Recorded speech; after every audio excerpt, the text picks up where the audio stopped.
मेरे प्यारे ब्रिजेशंस, welcome to BSc. उम्मीद करता हूँ सभी लोग बेहतर होंगे।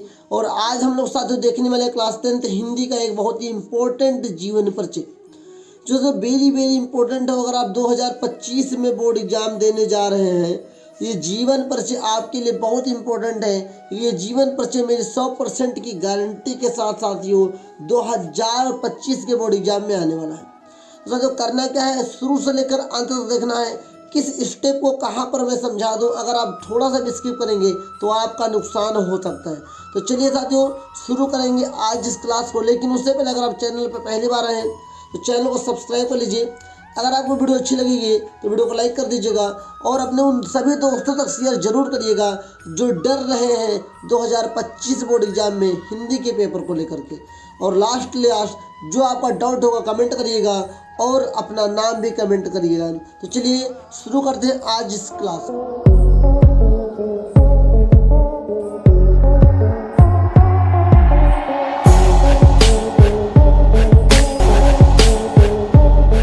सबसे पहले मैं हर क्लास में बताता हूँ जीवन परिचय को, साथ संक्षिप्त परिचय जरूर याद रखिए। अगर आप संक्षिप्त परिचय याद रखते हैं तो आपकी तैयारी और बेहतर हो जाएगी। करना क्या है, आपको ऐसे पेपर पे लिख लेना है और उसे जेब में रख लेना है, या तो अपने स्टडी टेबल के पास में रख लेना है। और जब भी समय मिले, सुबह या शाम, सोने से पहले या उठने के बाद, आपको 1-2 मिनट दे करके इसे पढ़ लेना है, जिससे आपका संक्षिप्त परिचय तैयार हो जाएगा। जैसे कि आपको लगभग 50% काम हो ही जाएगा।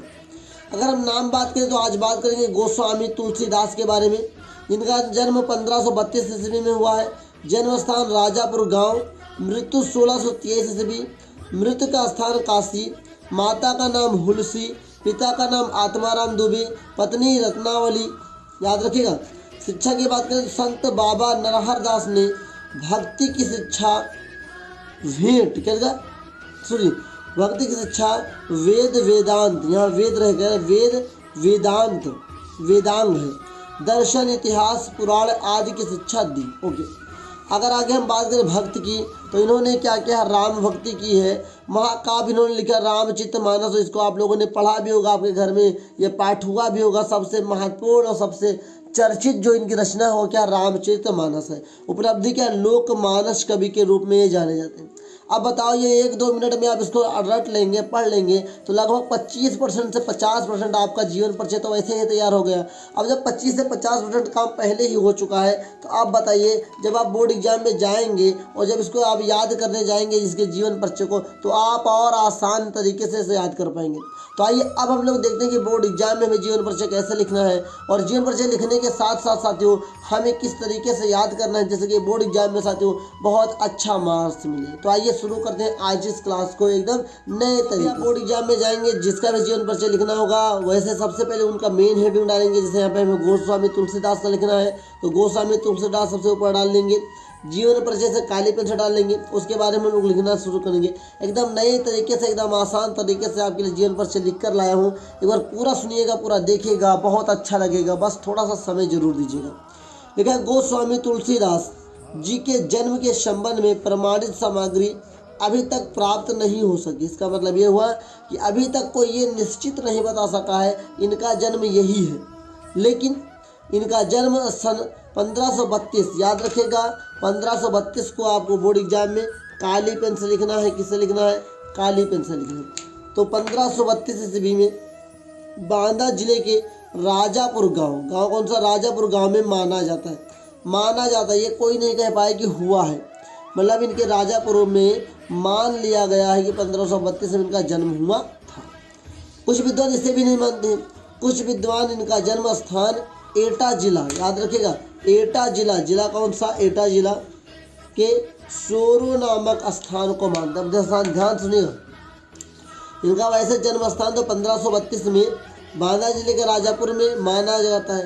लेकिन कुछ विद्वान इसे भी नहीं मानते, किसको मानते, एटा जिले को मानते हैं। सन कतई गलत मत करिएगा, सन सही है, इस बात को याद रखिएगा। आगे बात करते हैं, नामक स्थान को मानते हैं। इनके जन्म के संबंध में एक दोहा प्रचलित है। ये दोहा जरूर लिखिएगा, दोहा पढ़ते ही एग्जाम जान जाएगा ना कि आपने एकदम सही ही लिखा होगा। दोहा क्या है, 1554 विषय कालंदनी के तीर, श्रवण शुक्ल सप्तमी तुलसी धर्यो शरीर। मतलब श्रावण शुक्ल सप्तमी का दिन था साथियों, और तुलसी जी ने अपना शरीर धर दिया था धरती पे, मतलब उनका जन्म हो गया। इसके आगे लिखा है तुलसीदास जी सरयू पारीण ब्राह्मण थे। कैसे ब्राह्मण थे साथियों? ये सरयू पारीण ब्राह्मण थे, कभी कभी पूछ लेता है तो उसको याद रखिएगा। फिर कहा है इनके पिता का नाम आत्माराम दुबे, पिताजी का नाम भी हम लोग क्या करेंगे, हाईलाइट कर देंगे। पिताजी का नाम आत्माराम दुबे तथा माता का नाम क्या था साथियों? हुलसी था। कहा जाता है कि आभुक्त जो है अभुक्त मूल नक्षत्र में जन्म के कारण इनके माता पिता इन्हें बाल्य काल में ही त्याग दिए। मतलब गांव में होता नहीं कि भैया ये काल, ये समय खराब है, इनके घर में अगर कोई जन्म लेगा तो वो नाश हो जाएगा, ये खराब हो जाएगा, उनकी क्या बोलते हैं दशा खराब हो जाएगी, घर की स्थिति खराब हो जाएगी। ऐसा पारिवारिक दाब होने के साथ साथ सामाजिक दाब भी होता है। तो ऐसा कुछ इनके साथ हुआ तो इनके माता पिता ने त्याग दिया। फिर आगे क्या हुआ अब हम लोग देखते हैं नेक्स्ट पेज। भैया अगर उसी समय उनके माता पिता ने त्याग दिया था, अगर वो मर गए होते तो फिर हम लोग कहानी क्यों पढ़ते? लेकिन अगर वो जिंदा है तो उन्होंने अपने जीवन को कुछ संवारा है। तो किसके कारण से जिंदा थे अब देखिएगा। इनका लालन पाषण, लालन पोषण, जैसे लालन पालन भी होना चाहिए, यहाँ पे पालन पोषण लिखा है तो भी सही है।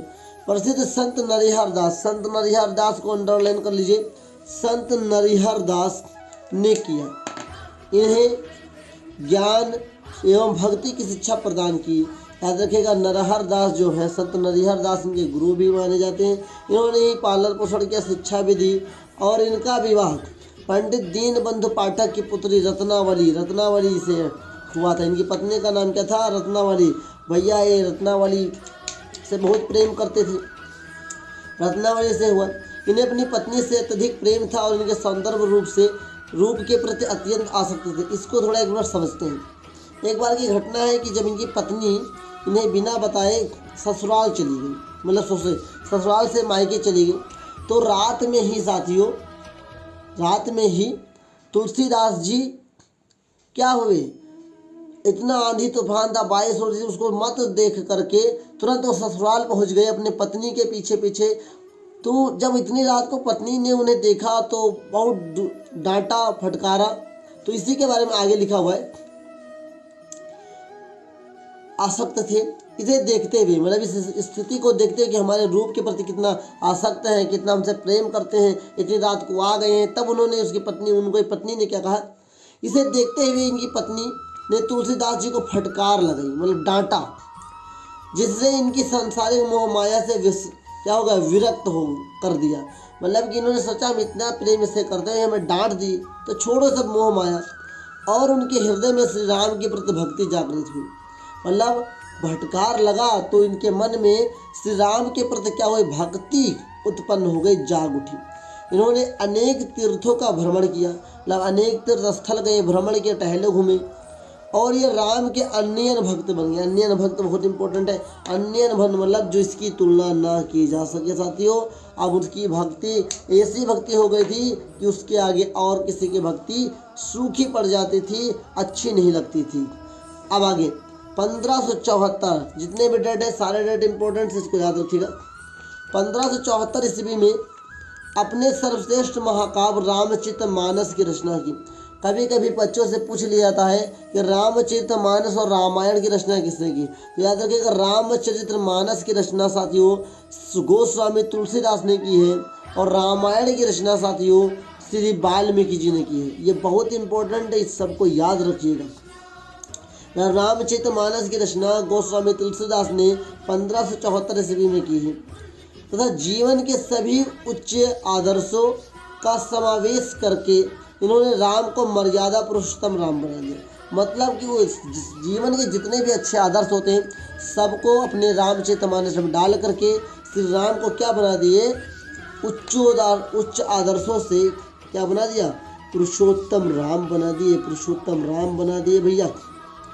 राम को मर्यादा पुरुषोत्तम राम बना दिया। और इसी के आगे हम देखेंगे, इसी के आगे लिखा हुआ है कि सन 1623 ईस्वी में काशी में इनका निधन हो गया। याद रखिएगा काशी में इनका निधन हो गया।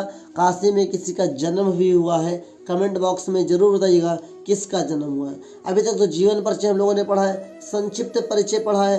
अब आइए हम लोग देखते हैं साथियों इनकी कुछ रचनाओं की बात करें। श्री गोस्वामी तुलसीदास की रचनाओं के बारे में, तो इन्होंने रचनाएं की हैं रामलला, नहछु, बैराग संदीपनी, रामज्ञा प्रश्न, जानकी मंगल, रामचरितमानस। जिनमें से साथियों रामचरितमानस तो बहुत प्रसिद्ध और एक महाकाव्य है। कभी कभी पूछ लेता है कि रामचरितमानस निम्नलिखित में से किस प्रकार की रचना है, तो महाकाव्य है। क्या है? महाकाव्य है। उम्मीद करता हूँ कि आप सभी को साथियों ये जो जीवन परिचय मैंने आसान तरीके से